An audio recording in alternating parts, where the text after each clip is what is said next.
नमस्कार, सुरेखा रेसिपीमध्ये तुमचे खूप खूप स्वागत आहे। आणि आजची रेसिपी आपण बनवणार आहोत स्पंजी आंबा आणि रव्याचा केक। हा केक मी कुठलाही इन्सेन्स, इनो, सोडा, ओव्हन न वापरता बनवलेला आहे आणि तो पण घरच्या साहित्यात आणि कढईमध्ये बनवून दाखवणार आहे। चला तर मग रेसिपीला सुरुवात करूया। तर केक बनवण्यासाठी मी इथे 2 आंबे घेतलेले आहेत। इथे मी एक बाउल आणि पुरणाची चाळणी घेतलेली आहे आणि आंब्याची साल काढून त्याचा आता आपल्याला या चाळणीतून असा रस काढून घ्यायचा आहे। हे बघा, अशा प्रकारे आपल्याला रस काढून घ्यायचा आहे। तर हे बघा, दोन्ही आंब्याचा रस मी काढून घेतलेला आहे। आता हा आंब्याचा रस एका वाटीमध्ये आपल्याला ओतून घ्यायचा आहे। हे बघा, एका वाटीमध्ये मी हा रस ओतून घेतलेला आहे। आता याच वाटीने आपल्याला सर्व साहित्य घ्यायचं आहे। त्याच वाटीने मी इथे रवा घेतलेला आहे। हा रवा जाड आहे। आता हा आपल्याला मिक्सरमध्ये बारीक करून घ्यायचा आहे। हे बघा, रवा मी इथे बारीक करून घेतलेला आहे। आता आपल्याला हा रवा एका बाउलमध्ये टाकून घ्यायचा आहे। आता मिक्सरच्या भांड्यामध्ये आपण जो आंब्याचा रस बनवलेला आहे तो टाकून घ्यायचा आहे आणि त्याच वाटीने आपल्याला अर्धी वाटी साखर याच्यामध्ये टाकायची आहे। साखर तुम्ही तुमच्या आवडीनुसार कमी जास्त टाकू शकता। आता हे पण आपल्याला मिक्सरला फिरवून घ्यायचं आहे। हे बघा, मी रस आणि साखर मिक्सरला फिरवून घेतलेली आहे। आता आपल्याला रव्यामध्ये 2 मोठे चमचे तेल टाकायचं आहे आणि ते तेल चांगलं आपल्याला मिक्स करून घ्यायचं आहे। हे मी घरचंच तेल घेतलेलं आहे, जे आपण भाजीला वापरतो ते तेल। आता हे सर्व चांगलं आपल्याला मिक्स करून घ्यायचं आहे। आता यामध्ये आपल्याला थोडेसे किंचित मीठ टाकायचे आहे। आता आपण याच्यामध्ये आंब्याचा रस आणि साखर याचं मिश्रण केलेलं टाकून घेऊया। हे बघा, इथं मी सर्व टाकून घेतलेलं आहे आणि आता आपल्याला असं विस्कने चांगलं मिक्स करून घ्यायचं आहे। फ्रेंड्स, तुम्हाला माझ्या रेसिपीज आवडत असतील तर प्लीज माझ्या चॅनलला लाईक, शेअर, सबस्क्राईब नक्की करा।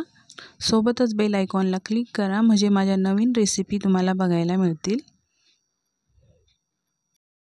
तर हे बघा, आपलं हे मिश्रण इथं मिक्स करून झालेलं आहे। आता आपण याच्यामध्ये थोडे थोडे दूध टाकणार आहोत आणि दूध आपण याच्यामध्ये चांगले मिक्स करून घेणार आहोत।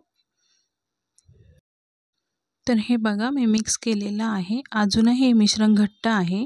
अजून थोडेसे आपण याच्यामध्ये दूध टाकू आणि पुन्हा चांगले मिक्स करून घेऊ। केकसाठी जसं मिश्रण लागतं तसं आपण बनवून घेणार आहोत, थोडे थोडे दूध टाकून। तर हे बघा, आपलं केकचं परफेक्ट मिश्रण इथं तयार झालेलं आहे। आता हे आपण रेस्ट करण्यासाठी ठेवून देणार आहोत 20 मिनिटे। मिश्रण मुरेपर्यंत आपण पुढची तयारी करून घेऊ। इथं मी कढाईमध्ये मीठ टाकून घेतलेलं आहे। आता यामध्ये आपल्याला रिंग ठेवून घ्यायची आहे आणि ही कढाई प्रीहीट करून घ्यायची आहे आपल्याला गॅसवर। केकसाठी मी इथे एक पातेले घेतलेले आहे, त्याला तेल लावून घेतलेलं आहे सर्व पातेल्याला। आता यामध्ये आपल्याला थोडेसे पीठ टाकायचे आहे आणि ते पीठ आपल्याला सर्व पातेल्याला असं लावून घ्यायचं आहे अशा प्रकारे। तर हे बघा, आपलं केकचं मिश्रण इथं मस्त रेस्ट झालेलं आहे। आता हे पुन्हा एकदा आपण चांगलं मिक्स करून घेऊया। आता यामध्ये मी 1 चमचा बेकिंग पावडर टाकलेली आहे। बाकी मी काही इथं वापरलेलं नाही आहे। इनो, सोडा, इन्सेन्स हे काही मी इथं वापरलेलं नाही आहे। आता यामध्ये थोडेसे दूध टाकून हे आपण चांगलं मिक्स करून घेऊया। तर हे आपलं चांगलं मिक्स करून झालेलं आहे। आता हे आपण पातेल्यात ओतून घेऊया हे मिश्रण।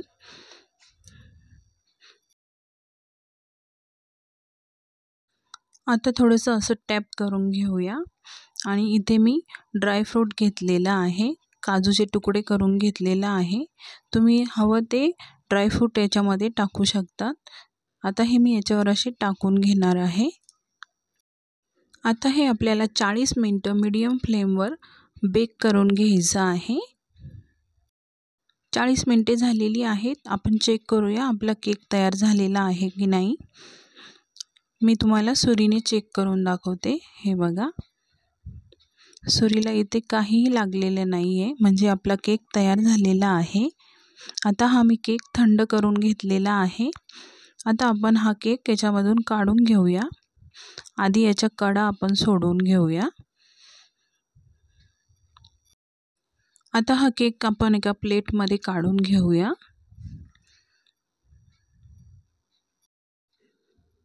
असं आपण टॅप करून असं पातेलं हळूवार आता काढून घेऊया याच्यामधून.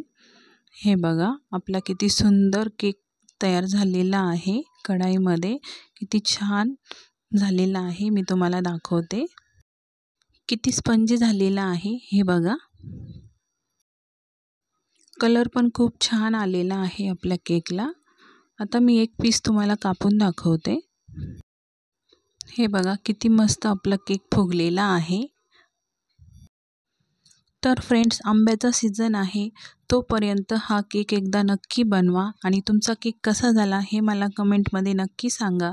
आणि आजची ही माझी रेसिपी तुम्हाला कशी वाटली ते पण मला कमेंटमध्ये नक्की सांगा. पुन्हा भेटू पुढच्या रेसिपीमध्ये. तोपर्यंत मस्त खा आणि मस्त रहा.